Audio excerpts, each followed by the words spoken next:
It's time for my final thought. Actor Isaiah Washington tweeted praise for President Trump and criticism of former President Barack Obama after he visited the White House on Monday for an event celebrating the First Step Act, tweeting, quote, "I voted for 44 twice." He went on to say, "Not once in 8 years was I given any support regarding Africa or the Black agenda, but 45 invites me to the White House to celebrate the First Step Act."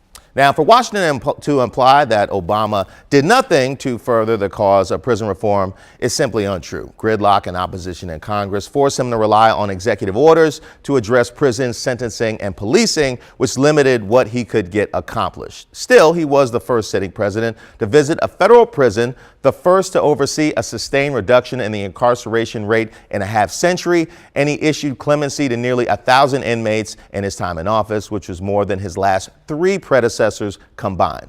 All of that said, President Trump has indeed overseen a surprising amount of progress on prison reform in getting the First Step Act passed. The First Step Act, which has bipartisan support, aims to improve rehabilitation programs for former inmates and give judges more leeway in sentencing offenders for nonviolent crimes.